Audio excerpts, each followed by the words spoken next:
वक्त असी हली रहा आहियूं। असां सां गॾु मौजूद आहे कमसन सना ख़ान ऐं हमेशह अब्दुल लतीफ़ ऐं अब्दुल अज़ीज़ साहबुनि जी फरमाइश कंदा आहिनि।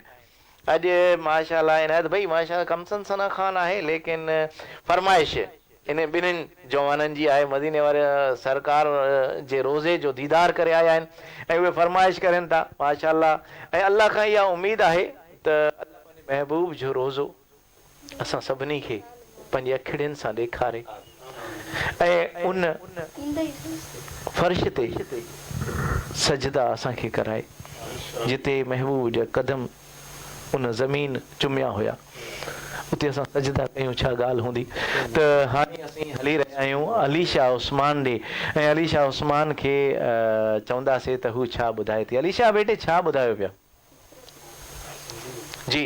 सिंधी में खूबसूरत नात जी बिस्मिल्लाह बिस्मिल्लाह। इन साल मौला मुझवा गुआरे, इन साल मौला मुझवा गुआरे, राक्यो मदीना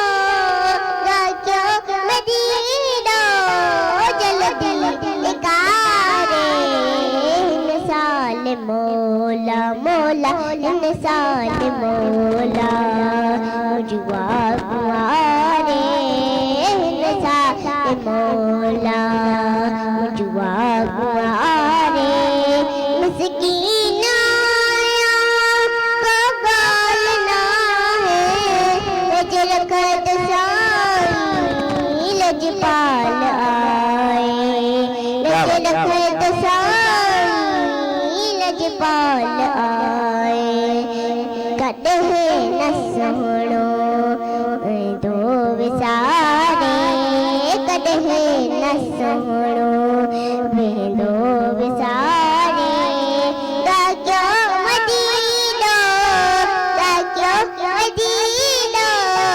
जल्दी निखारे, हिन साल मौला मुझवा गुआरे, एडो बिचारा एडो बिचारा एडो बिचारा, शादी किए दिल दीदार खासिया रहदी किए क्या बात है, सुभान अल्लाह। एडो बिचारा एडो बिचारा एडो बिचारा, शादी किए दिल दीदार खासिया रहदी किए दिल, इए बलायत पंहिंजे सहारे, इए बलायत कंहिंजे सहारे, दाक्यो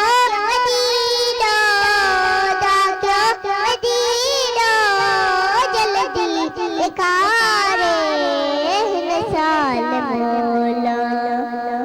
सुभान अल्लाह सुभान अल्लाह। हिन साल मौला मुझो वागू वारे, दुआ कयो मदीनो जल्दी ॾेखारे।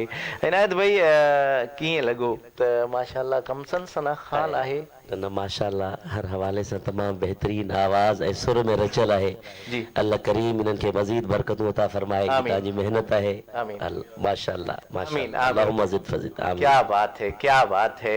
त यकीन कयो इनायत भाई अॻे दफ़े इहा ई नात मुंहिंजे नंढड़े ज़ुल्करनैन पढ़ी ऐं जॾहिं राति जो सुतो सुबुह जो उथियो, उथण सां ई अची मूंखे भाकुर पातई, चई अबू असीं राति सभई मदीने हलिया हुआसीं, अल्लाहु अकबर, सभु मदीने हलिया हुआसीं ऐं मदीने में घुमिया आहियूं ऐं उतां हुज़ूर जे रोज़े जे अॻियां दुआयूं घुरियूं।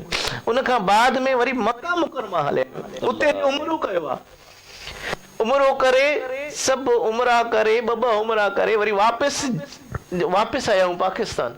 जॾहिं हिते पहुता आहियूं त सभु गुल पाराइनि पिया, अल्लाहु अकबर, ऐं सभु मूंखे बि हाजी हाजी चवनि पिया। त मां उन्हनि खे चवां पियो त मूंखे हाजी न चओ, मां त नंढड़ो आहियां। चए न तूं हज त करे आयो आहे, नंढड़ो आहे त छा आहे, हज त करे आयो आहे, मदीनो घुमी आयो आहे, तूं हाजी थी वई। त मूंखे चए पियो अबू पोइ इहो छा थींदो, मां बि हलियमि जेकॾहिं मोटी आयुमि त मां हाजी थी वेंदुमि। त क्या बात है, छा उनजी कैफ़ियत हुई ॿुधाइण जी। बेशक इनायत भाई ही क़बूलियत जूं जेके ॻाल्हियूं हूंदियूं आहिनि इहे ई हूंदियूं आहिनि त जॾहिं बि सरकार जे दर जी हाज़िरी नसीब थींदी आहे त यकीन ॼाणो त पहिरियों ख़्वाब में इशारो थींदो आहे जॾहिं वो कंहिंखे इशारो थींदो आहे पोइ उन दिलि जी तर्जुमानी इहा हूंदी आहे दूर होने को है अब ये दूरी क्या बात है उनके दरबार होगी हुजूरी ख्वाब में मुझको आका के दर से हाजिरी के इशारे हुए हैं मोमिनो खुशियां मनाओ कमली वाला आ गया रब्बे सल्ली